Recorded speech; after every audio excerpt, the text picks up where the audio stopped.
आदर्श के निवेशक साथियों, एक बार फिर से नमस्कार। साथियों, पिछले कुछ दिनों में एक न्यूज़ अपने आदर्श के ग्रुप में मुझे मिली है, जो शायद आप लोगों ने भी देखी और पढ़ी होगी। और वो न्यूज़ इस बारे में थी कि फर्जी कंपनियों में अगर किसी व्यक्ति का कोई पैसा फंसा हुआ है तो वो व्यक्ति NCLT में जाकर के, यानी नेशनल कंपनी लॉ ट्रिब्यूनल के ज़रिए वो अपना पैसा वापस प्राप्त कर सकता है। इस केस में HBN एग्रो डेयरी लिमिटेड नाम की एक कंपनी है, जो कि एक फर्जी कंपनी बताई गई है और जिसमें 21 लाख निवेशकों ने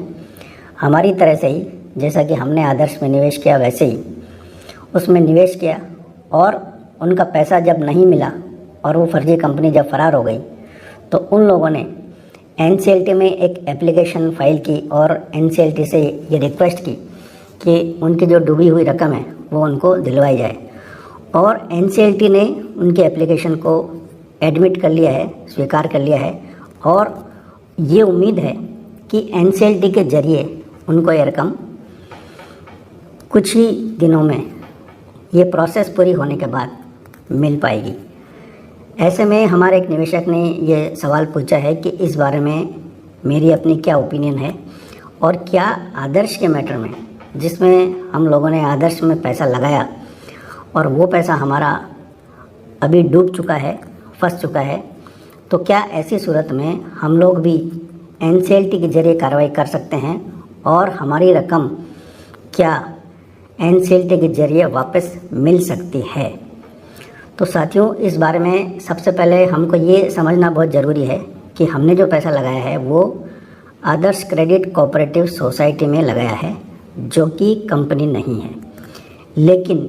इसके साथ साथ हमारा जो केस है वो केस ये है कि हमने अपना पैसा आदर्श क्रेडिट कोऑपरेटिव सोसाइटी में लगाया और वो पैसा, जैसा कि एलिगेशन इस केस में लगाए गए हैं, आदर्श क्रेडिट कोऑपरेटिव सोसाइटी का जो मैनेजमेंट है उसने बोगस या फर्जी कंपनियों में ट्रांसफ़र किया। और उन कंपनियों में ट्रांसफ़र होने के बाद, चूँकि वो सारी की सारी कंपनियां फर्जी पाई गई, ऐसे में ED ने कार्रवाई की और उनकी सारी प्रॉपर्टीज़ अटैच कर ली गई है। तो ऐसे में हमारे पास रेमेडी क्या है? तो साथियों, मेरा अपना ओपिनियन ये है कि अब तक जितनी भी कार्रवाई की गई हैं, वो चाहे किसी हाई कोर्ट में की गई हो या किसी कंज्यूमर कोर्ट में की गई हो या किसी ने FIR दर्ज की हो,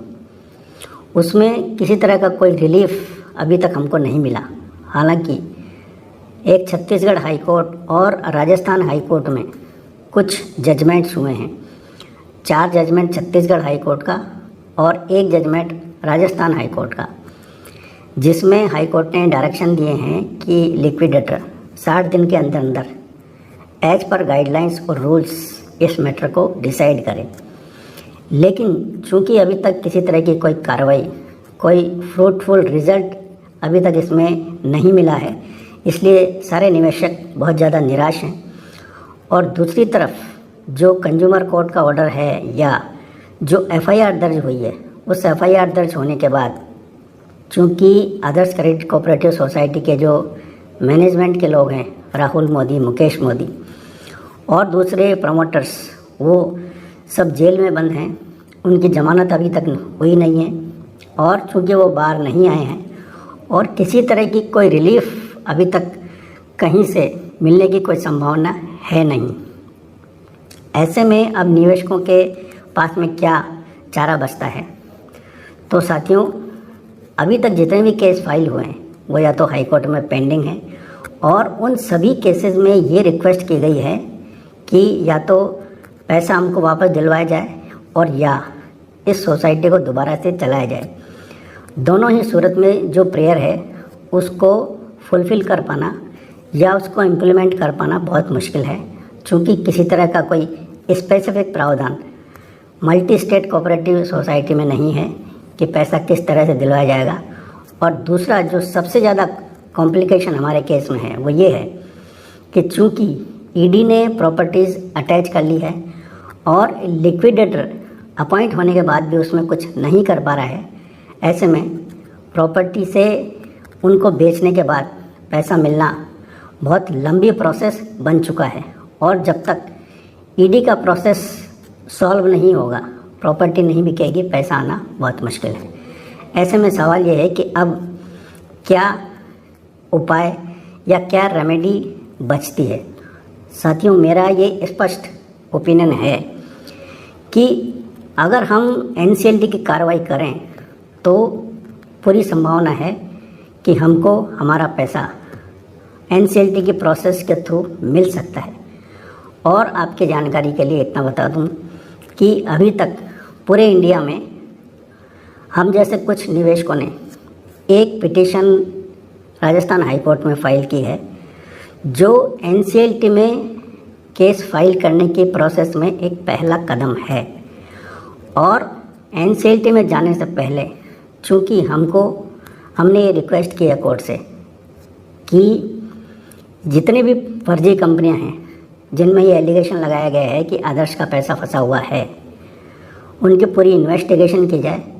और इन्वेस्टिगेशन करने के बाद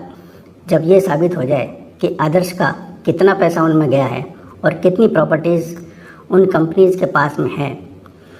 वो ऑर्डर हाई कोर्ट से होने के बाद दूसरी कार्रवाई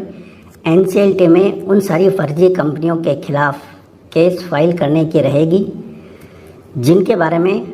ये प्रूव होता है कोर्ट में जाने के बाद कि इनमें आदर्श क्रेडिट कोऑपरेटिव सोसाइटी का पैसा गया है। ये कार्रवाई हमने चालू कर दी है और मेरा ऐसा मानना है कि अगर कोई भी निवेशक इस कार्रवाई के जरिए एनसीएलटी में केस फाइल करेगा तो चूंकि एनसीएलटी में स्पेसिफिक एक प्रोसेस है जिसमें जैसा कि इस केस में ये डिसाइड किया है कि जो निवेशक हैं उनको फाइनेंशियल क्रेडिटर्स माना गया है और ऑपरेशनल क्रेडिटर्स या फाइनेंशियल क्रेडिटर्स ही अपनी रकम वापस लेने के अधिकारी इस तरह की कार्रवाई में होते हैं। तो अगर हम एक प्रोसेस के थ्रू एनसीएलटी में उन कंपनियों के खिलाफ केस फाइल करते हैं जिन कंपनीज में हमारा पैसा ट्रांसफ़र हुआ है, तो निश्चित तौर पर हमको पैसा वापस मिलेगा। उसकी प्रोसेस हो सकता है लंबी हो, लेकिन चूंकि एनसीएलटी कोर्ट का गठन ही पैसा दिलवाने के लिए हुआ है और ये एकमात्र ऐसा कोर्ट है जिसको ये पावर है कि वो लिक्विडेशन के थ्रू प्रॉपर्टीज़ का डिस्पोजल करे और प्रॉपर्टीज़ का डिस्पोजल करवाकर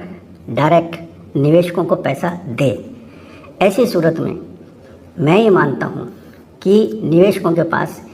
अभी एक और ऐसा कारगर उपाय और रेमेडी अवेलेबल है एनसीएलटी के थ्रू,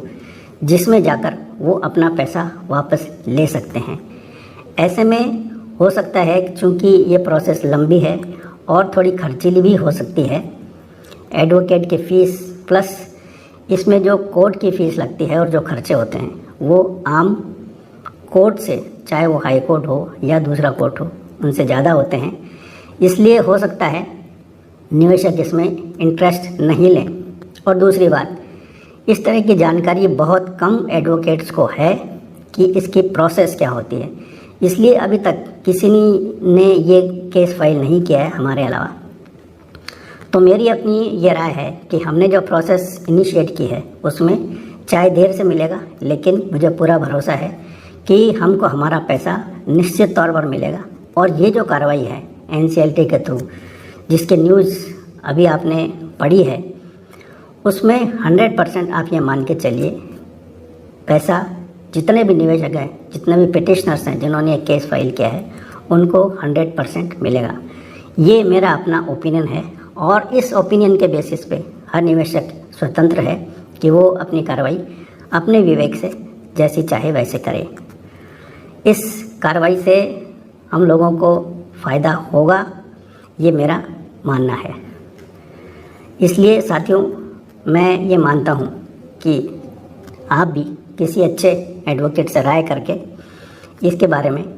अपनी राय कायम करें और अगर आपको सही लगे तो ये कार्रवाई आप कर सकते हैं। धन्यवाद।